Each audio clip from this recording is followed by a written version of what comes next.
But Nicanor, hearing that Judas and his company were in the strong places about Samaria, resolved without any danger to set upon them on the Sabbath day.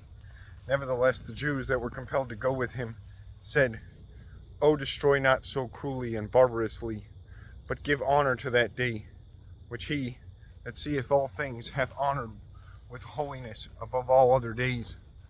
Then the most ungracious wretch demanded, if there were a mighty one in heaven that had commanded the Sabbath day to be kept. And when they said, there is in heaven a living Lord and mighty, who commanded the seventh day to be kept.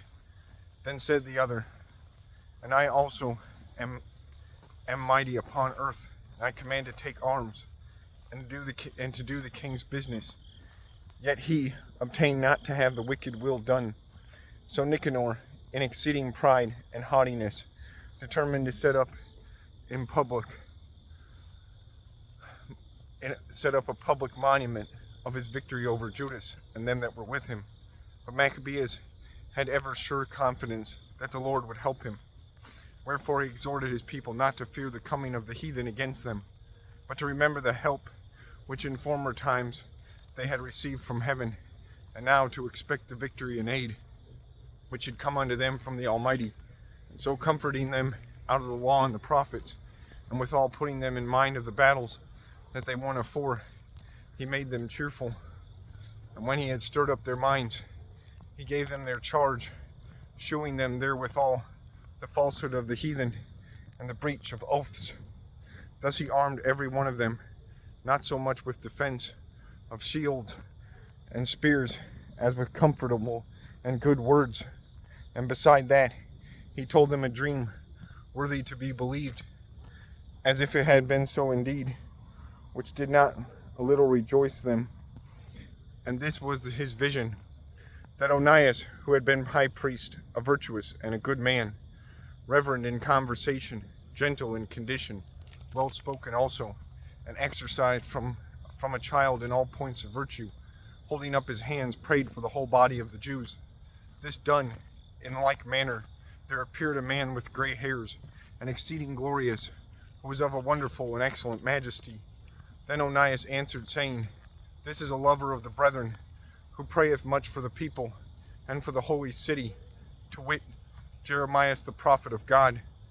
Whereupon Jeremias, holding forth his right hand, gave to Judas a sword of gold, and in giving it spake thus, Take this holy sword, a gift from God, with the which thou shalt wound the adversaries. Thus being very well comforted by the words of Judas, which were very good, and able to stir them up to valor, and to encourage the hearts of the young men, they determined not to pitch camp, but courageously to set upon them, and manfully to try the matter by conflict, because the city and the sanctuary and the temple were in danger. For the care that they took for their wives and their children, their brethren and folks, was in least account with them, but the greatest and principal fear was for the holy temple. Also, they that were in the city took not the least care, being troubled for the conflict abroad.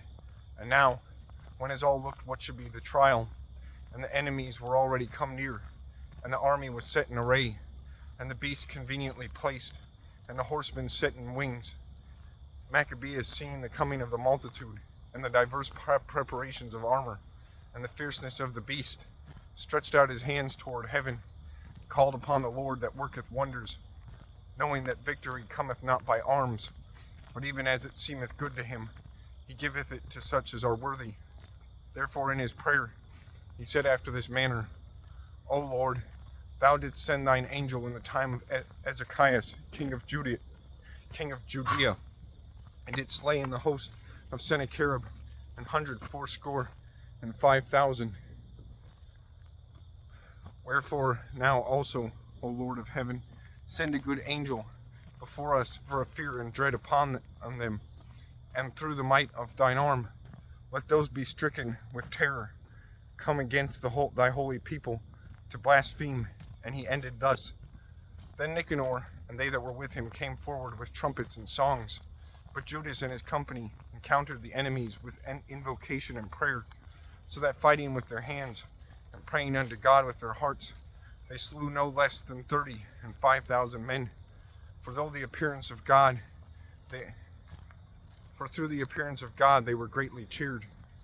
Now when the battle was done, returning again with joy, they knew that Nicanor lay dead in his harness. Then they made a great shout and a noise, praising the Almighty in their own language. Judas, who was ever the chief defender of the citizens both in body and mind, and who continued his love toward his countrymen all his life, commanded to strike off Nicanor's head and his hand with his shoulder and bring them to Jerusalem. So when he was there and called them of his nation together and set the priests before the altar, he sent for them that were of the tower and shewed them vile Nicanor's head and the hand of the blasphemer, which with proud brags he had stretched out against the holy temple of the Almighty. When he had cut out the tongue of that ungodly Nicanor, he commanded that they should give it by pieces unto fowls, and hang up the reward of his madness before the temple. So every man praised toward the heaven the glorious Lord, saying, Blessed be he that hath kept his own peace undefiled. He hanged also Nicanor's head upon the tower, an evident and manifest sign unto all of the help of the Lord. And they ordained all with a common decree, in no case to let that day pass with solemnity, but to celebrate the 30th day of the 12th month, which in the Syrian tongue is called Adar, the day before Maraccaeus Day. Thus went it with Nicanor, and from that time forth the Hebrews had the city in their power. And here I will make an end. And if I have done well, and as is fitting the story, it is that which I desired. But if slenderly and meanly, it is that which I could attain to. For as it is hurtful to drink wine or water alone, and as wine mingled with water is pleasant and delighteth the taste, even so speech, finely framed, delighteth the ears of them that read the story, and here shall be an end.